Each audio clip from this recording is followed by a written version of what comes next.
L'état de siège au Nord Kivu et en Ituri, le chef de l'État s'était assigné l'objectif de ramener la paix. C'était à cause des ADF. Honorable Président, les ADF ne sont pas attaqués.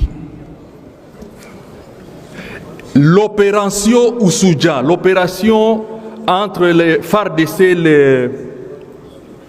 et l'UPDF de l'Ouganda, a démontré ses limites. Rien n'est fait sur le terrain. Il y a des morts chaque jour. On égorge. Les passe ici qui dit qu'à Mambasa, il y a eu 100 morts. Je vais le contredire. C'est plus que ça. Même aujourd'hui, à 7 heures, ils viennent d'égorger 13 personnes, les EDF. Or, l'objectif de l'état de siège, c'est de traquer les EDF. Honorable Président, moi j'ai une proposition. Vous avez vous-même parlé de l'évaluation de l'état de siège que vous avez effectué au Nord Kivu. Mes chers amis, bonsoir. Je viens auprès de vous, mes chers Congolaises et Congolaises, en répondant à M. Mbindoulé, l'honorable Mbindoulé, sur le discours qu'il nous a fait ou une vidéo de Mbindoulé à Kinshasa. Je vais vous demander de réécouter son parole pour que vous puissiez vous-même contribuer ou voir quoi qu'il nous aide ou quel est l'objectif de ces paroles. Écoutons un peu.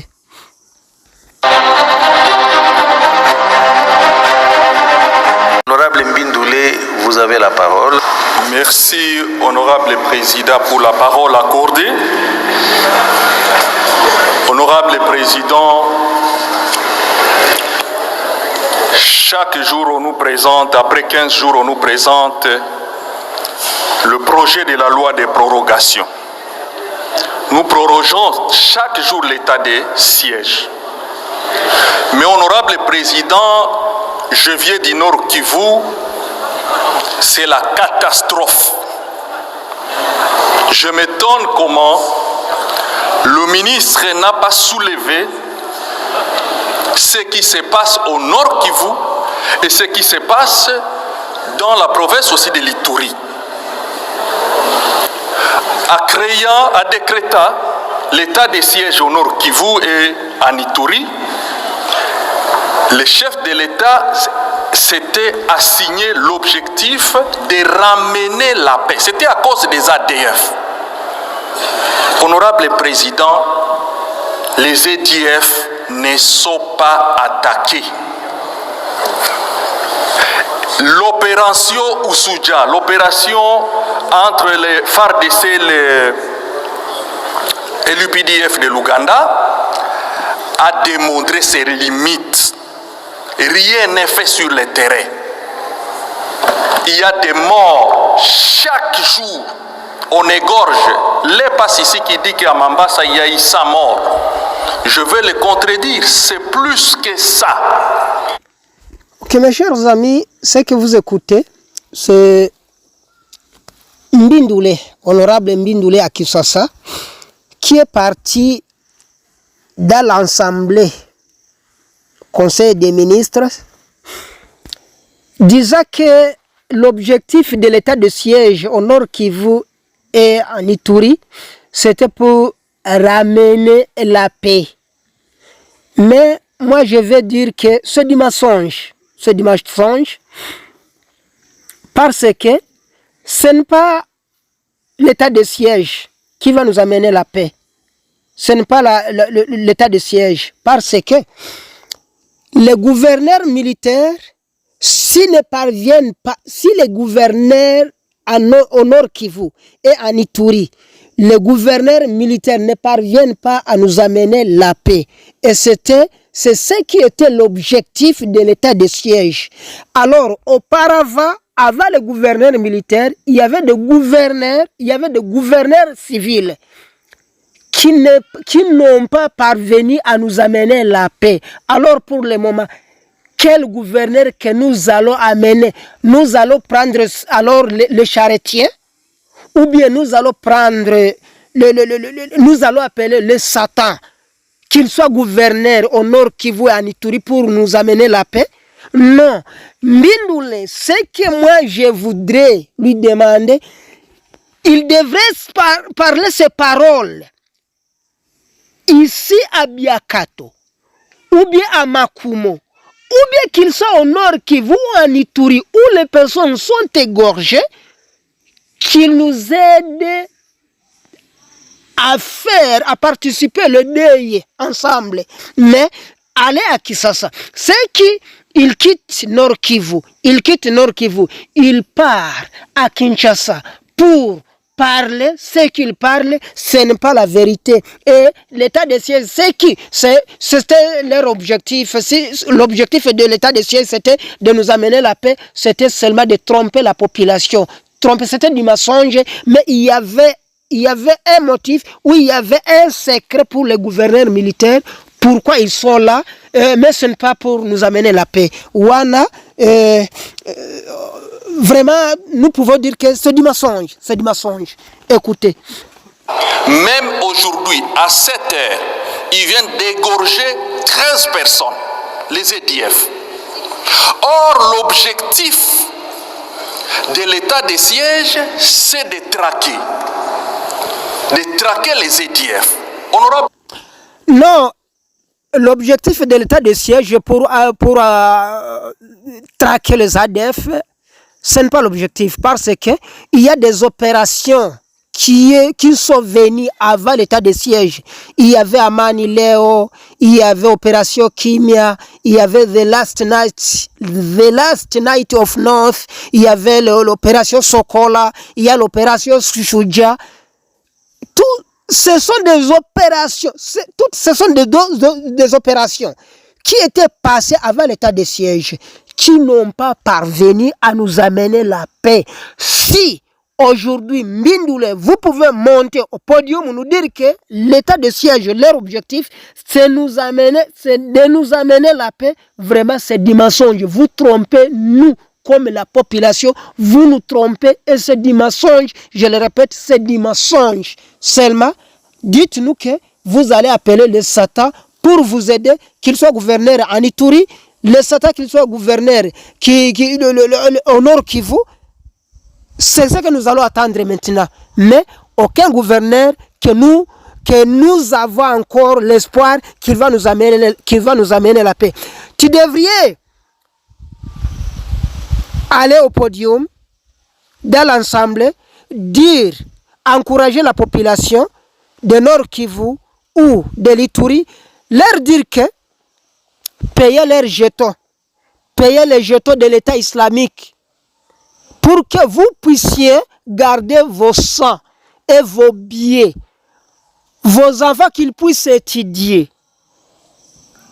Nous allons vous attendre, mais nous dire que amener l'opération, quelle opération? Quelle opération qui va venir? Quelle opération que nous allons mettre notre espoir, que nous allons voir que il y a maintenant l'espoir que nous allons trouver la paix. Mais nous voyons que payer les $10 ou être musulman sur leur mission, leur objectif. Parce qu'auparavant, on se demandait quel est leur objectif de l'État islamique, des ADF. Quel est leur objectif? Ils nous ont donné leur objectif. Soit être musulman ou payer. Si vous ne voulez pas être musulman, payez alors les jetons de $10 pour que vous puissiez accéder à vos champs. Payez $10 pour que tu trouves, pour trouver l'occasion maintenant d'aller cultiver le champ, d'aller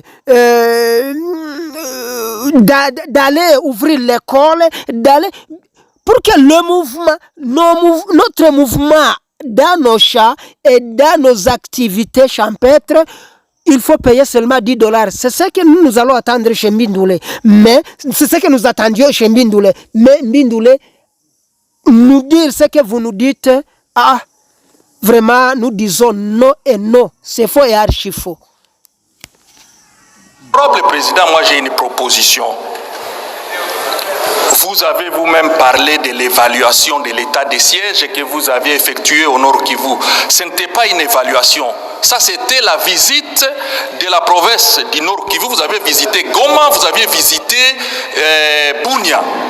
Vous n'aviez pas évalué l'état des sièges.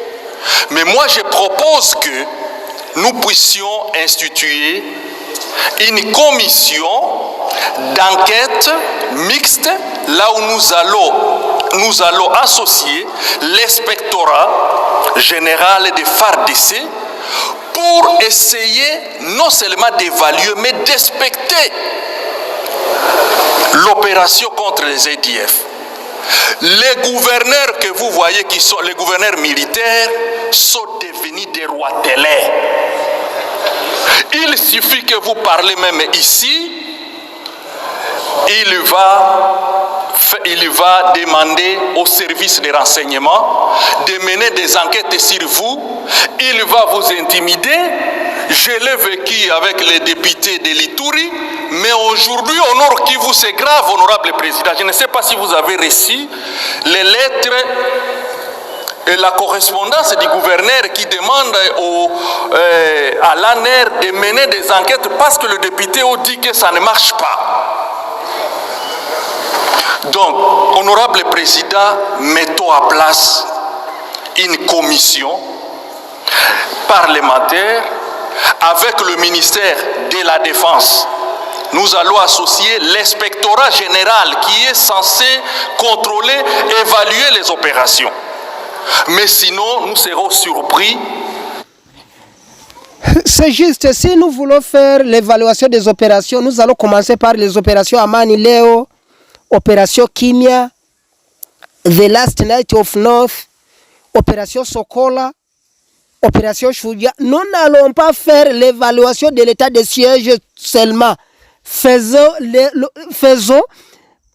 l'inspection sur ces opérations qui étaient passées auparavant. Mais faire l'opération à l'état de siège, c'est faux et archi faux. Ce n'est pas juste. C'est l'injustice.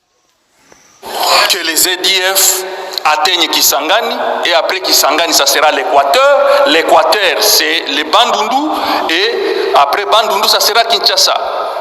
Ça c'est juste, ce que vous dites Mbindoulé, ça c'est juste. Bientôt l'État islamique sera à Kisangani, il sera à l'Équateur, il sera à Bandundu, Kinshasa. Ça c'est juste, c'est une prophétie. Parce que nous voyons que la guerre, ce n'est pas la solution. La guerre, ce n'est pas la solution de l'État islamique. Nos soldats ne sont pas capables. Les soldats des FARDC, le PDF et leurs partenaires comme Monisco, les Ouazalènes, le Maïmaï, ne sont pas capables de combattre l'État islamique. Ne sont pas capables. Si les opérations ont été passées, les opérations ont fait leur mouvement, leur travail et ils n'ont pas réussi, qu'est-ce que nous attendons encore? C'est que l'État islamique a commencé dans les Rwenzori. Ils sont partis, ils sont venus jusqu'à maintenant, ils sont à Ituri, à Mambasa, ils sont à Lubero, ils sont un peu partout. Ça c'est une prophétie, bien sûr, il faut partir, l'État islamique va partir jusqu'à Kinshasa. Ces gens maintenant ils installent leur califat. Ils sont en train de hisser le drapeau de l'État islamique. Installer le califat, ce n'est pas un problème, mes chers Congolais. Installer un califat, ce n'est pas un problème. Même les M23 ont installé Joseph Kabila, M23 ont installé Corneille Nanga à la tête de leur mouvement. Alors l'État islamique mettre un califat, ce n'est pas un problème parce qu'il n'y a pas un mouvement sans leader. Le leader, vraiment, M. Mbindoulé, vous aviez manqué quoi dire dans l'Assemblée. revenez encore, cherchez quoi nous dire comme les Congolais. Tout ils occupent. Ils égorgent, mais ils occupent des territoires maintenant. Et ils installent maintenant leur gouvernement. Ça devient l'M23 bis. Et c'est l'État islamique, il ne faut pas se tromper. Donc, honorable président, je plaide pour que nous puissions mettre à place une... Monsieur Mbindoulé, je ne sais pas si vous êtes venu nous informer quoi. Nous tous, nous connaissons bien que l'État islamique, c'est un gouvernement. Parce que si une personne parvient de faire payer les jetons, et faire payer une taxe dans un pays, il n'y a pas un rebelle, il n'y a pas un mouvement qui peut autoriser, qui a la force de faire payer une taxe dans une population, dans une localité, dans un milieu quelconque, ça qu'il soit un gouvernement. Alors, l'État islamique, bien sûr, c'est un gouvernement, c'est laquelle raison ils demandent de payer leurs jetons, leurs taxes. Et les Congolais, nous sommes prêts de payer leurs taxes parce que nous savons bien que c'est un gouvernement. C'est un gouvernement parallèle au gouvernement congolais. Nous n'avons rien à dire, nous n'avons rien à refuser. Nous allons, moi, comme Congolais, et les Congolais qui peuvent avoir les idées comme les miens, je les encourage de payer leurs jetons. Ou bien si vous ne voulez pas payer les jetons, soyez des musulmans, soyez tout Congolais. Vous les Congolais, soyez des musulmans, vous n'allez pas payer les jetons.